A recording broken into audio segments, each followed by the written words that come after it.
नमस्कार दर्शकों, मैं हूं ऐश्वर्या कपूर और आप देख रहे हैं मेरे साथ पूछता है भारत। शुरुआत ऐश्वर्या के एजेंडा से। ऐश्वर्या के एजेंडा में दर्शकों एक सवाल जो पिछले एक नहीं, दो नहीं, 3 साल से मैं पूछ रहा हूं, मोदी बनाम है कौन? कौन? और यह सवालिया निशान या कौन की जगह कोई नाम मैं ले नहीं पा रहा। चाहे 3 साल पहले हो, 2 साल पहले हो, 1 साल पहले, 6 महीने पहले, 1 महीने पहले या आज, वो सवाल बरकरार है। एक ही सवाल है कि आखिरकार 24 के इलेक्शन में मोदी बनाम है कौन? जनता को अगर विपक्ष एक ऑप्शन देना चाहता है, जो विपक्ष आके बोलता है कि नहीं मोदी ने यह ठीक नहीं किया, मोदी ने वो ठीक नहीं किया, मोदी यहां गलत है, मोदी वहां गलत है, अगर मोदी हर तरफ गलत है तो दोनों ऑप्शन दे नहीं पाते, एक नेता अपने आप में चुन नहीं पाते, जो इन सबको जेल भेजना चाहता था उसको बचाने के लिए साथ आ सकते। लेकिन जितने भी लोग उस दिन स्टेज पे थे, अगर वो तस्वीर है तो चला दीजिए, starting from Sonia Gandhi to Rahul Gandhi to Priyanka Gandhi Vadra, Akhilesh Yadav, Tejashwi Yadav, आप नाम लीजिए। ये सारे नेता एक से ध्यान से देखिए, फारूक अब्दुल्ला से लेके कन्नी मोई तक, तेजस्वी यादव से लेके और अखिलेश यादव तक, आतिशी सिंह से लेके सौरभ भारद्वाज तक, डी राजा से लेके महबूबा मुफ्ती तक, ये सब मिलके एक नेता चुन सकते नहीं। And that's the reality. ये सब किस लिए आए हैं? बीजेपी कहती है इसलिए आए हैं क्योंकि डेस्परेट है, करप्शन के चार्जेस हैं, अपने एक ये अरविंद केजरीवाल के लिए नहीं, अपने आप को बचाने आए। फारूक अब्दुल्ला ताली तो बहुत बजा रहे हैं, लेकिन इन्हीं के बेटे ने बोल दिया है कि इलेक्शन नहीं लड़ेंगे फारूक अब्दुल्ला। जी हां, ठीक सुन रहे हैं आप, जो फारूक अब्दुल्ला जाके राहुल गांधी के बगल में ताली बजा रहे हैं, उन्हीं के लिए बोल दिया है उन्हीं के सुपुत्र उमर अब्दुल्ला ने कि तबीयत खराब है बाबूजी की, इलेक्शन नहीं लड़ेंगे बाबूजी। ये किसी और ने नहीं, फारूक अब्दुल्ला जी के सुपुत्र उमर अब्दुल्ला ने बोला है। देखिए, जो मैं आपसे कह रहा हूं ना, मोदी बनाम कौन, वो इसलिए क्योंकि विपक्ष अरविंद केजरीवाल, राहुल गांधी, देखिए अरविंद केजरीवाल की तो बात ही और है, अब तो वो खुद जेल में है, उनके फॉर्मर डिप्टी मुख्यमंत्री जेल में है, संजय सिंह बाहर आ गए।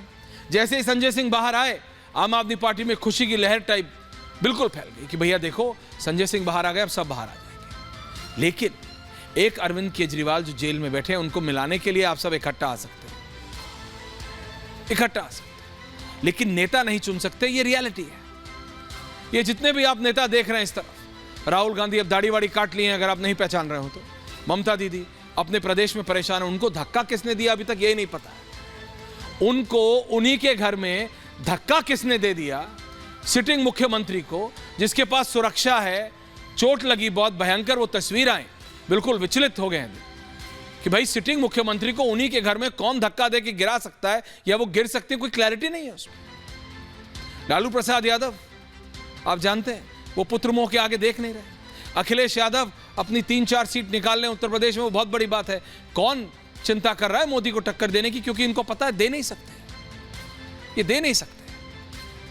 अरविंद केजरीवाल कहां है? जेल में। शरद पवार जी पार्टी नहीं है, तो कौन देगा मोदी को टक्कर? बीजेपी कह रही है हमारा मिशन 400 है, विपक्ष इसी में खुश है, यह साबित करना चाहता है दर्शकों विपक्ष कि 400 नहीं आएंगी, 399 आ जाए, 400 नहीं आएंगी। Will that satisfy the opposition? भैया मैं हर बार कहता हूं, एक सशक्त डेमोक्रेसी के लिए सशक्त विपक्ष होना जरूरी है, लेकिन यहां तो विपक्ष जेल में बैठा है। ये जो आम आदमी पार्टी कहती थी कि हम कांग्रेस से भी अच्छे हैं, बीजेपी से भी अच्छे हैं, सपा से भी अच्छे हैं और आरजेडी से भी अच्छे हैं, जेडीयू से भी अच्छे हैं और लेफ्ट से भी अच्छे हैं, इनके मुख्यमंत्री कहां हैं? जेल में हैं। उप मुख्यमंत्री कहां हैं? जेल में हैं। बाकी मंत्री कहां हैं? जेल में हैं। जो 2 बाहर हैं, आतिशी जी और सौरभ भारद्वाज, उनका नाम लिया जा चुका है कि एक विजय नायर नाम के व्यक्ति हैं जो जेल में हैं, वो अरविंद केजरीवाल को नहीं, आतिशी जी और सौरभ जी को रिपोर्ट करते थे। तो आखिरकार हो क्या रहा है वहां कांग्रेस पार्टी में? देखिए हर तरफ कंफ्यूजन है। कांग्रेस पार्टी में इलेक्शन से पहले लोग जुड़ते हैं, यह एक अनोखी पार्टी है। और यह मैं इसीलिए कह रहा हूं, जहां जहां राहुल गांधी कि यात्रा निकली, वहां कांग्रेस को नुकसान हुआ। और जैसे इलेक्शन आ रहा है, ये एक ऐसी पार्टी है जिसको नेता छोड़ रहे हैं हर दिन, every day for the last 14 to 15 days, पिछले 15 दिनों में दर्शकों, एक दिन ऐसा नहीं बीता है जिस दिन कांग्रेस पार्टी से कोई बड़ा नेता ना निकला। आज रेसलर विजेंद्र सिंह, कल रात तक भाई साहब, हालांकि उनके एक्सप्लेनेशन से मैं कोई बहुत ज्यादा सेटिस्फाइड नहीं हूं, लेकिन विजेंद्र सिंह बोल रहे हैं कल रात तक वो एंटी मोदी ट्वीट कर रहे थे। राहुल गांधी के ट्वीट को, जो कि प्रधानमंत्री का मजाक बनाते हुए होते हैं, 90% मस्करी करते हुए ट्वीट्स होते हैं, उसको रीट्वीट कर रहे थे। और आज सुबह बीजेपी ज्वाइन कर रहे थे। उनसे पूछा एक पत्रकार ने कि विजेंद्र जी, मैं बोल रहा हूं शर्मा, कि विजेंद्र जी क्या हुआ? तो बोले मैं ट्वीट करके सो गया, सुबह उठा तो मैंने देखा नहीं है, ठीक नहीं हो गया। भैया, जनता को क्या समझते हो, घास खाती है?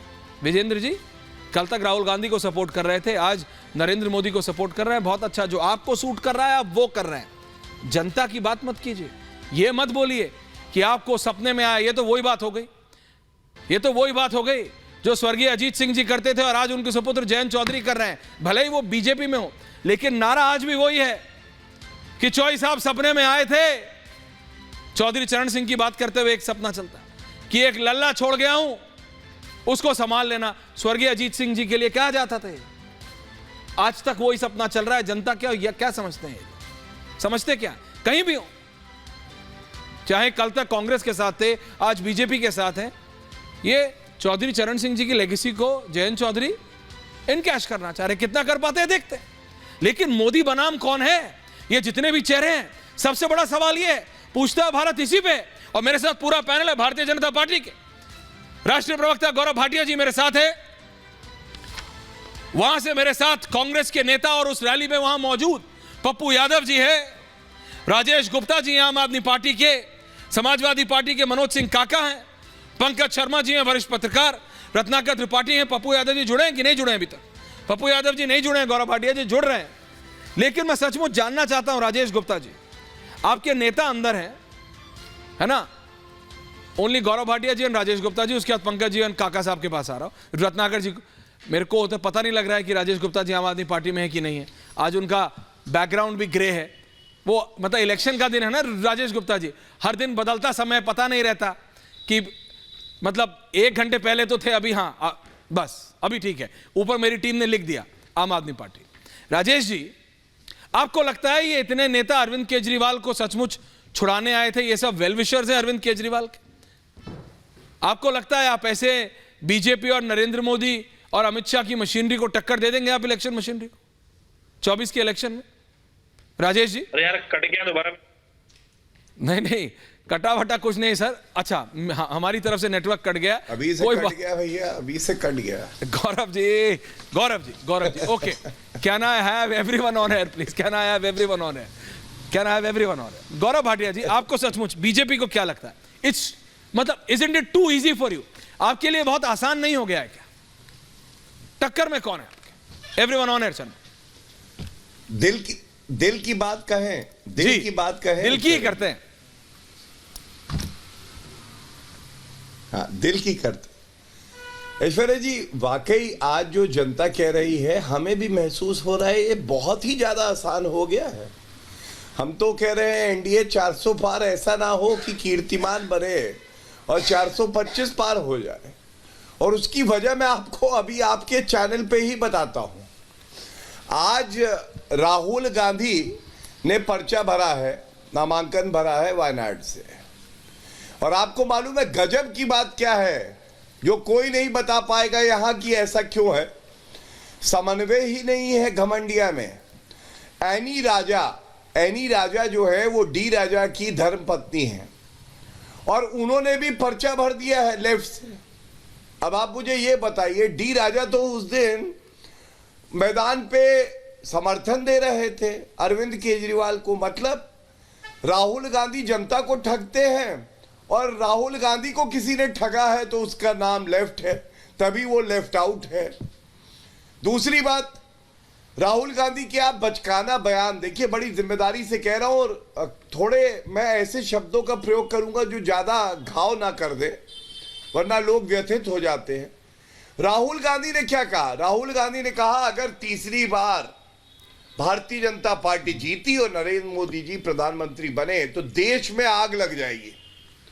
मैं बड़ी जिम्मेदारी से आपसे पूछना चाहता हूं ऐश्वर्या जी, मान लीजिए चुनाव आते हैं, एक पार्टी जीतती है, एक हारती है, देश में, भारत में आग लग जाएगी।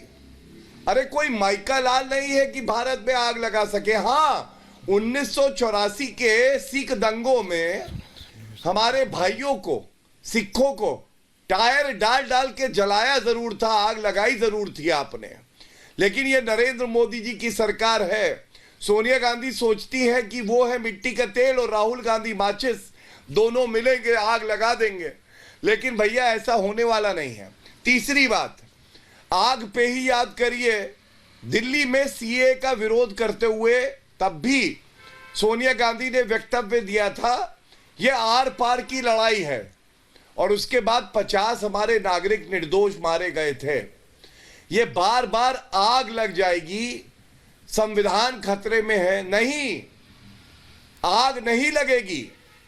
आग नहीं लगी है बस्ती में, कांग्रेस के राहुल गांधी मस्ती में, वहां आग लगी है। और मैं एक बात और कहूंगा, संविधान को नष्ट करने वाले कौन थे? इंदिरा गांधी थी, आपातकाल लगाया। 1976 में 42nd अमेंडमेंट लाए ऐश्वर्या जी। आपको मालूम है उन्होंने क्या संशोधन किया? उन्होंने कहा अगर आपातकाल लगा है तो आम नागरिकों के पास मूल अधिकार भी नहीं है, और सर्वोच्च न्यायालय ने उसके बाद जो किया हमने देखा। आज मैं इतना ही कहूंगा, संविधान के सबसे बड़े भक्षक कोई है तो वो कांग्रेस पार्टी के राहुल गांधी है, और रक्षक कोई है तो आदरणीय प्रधानमंत्री श्री नरेंद्र मोदी जी।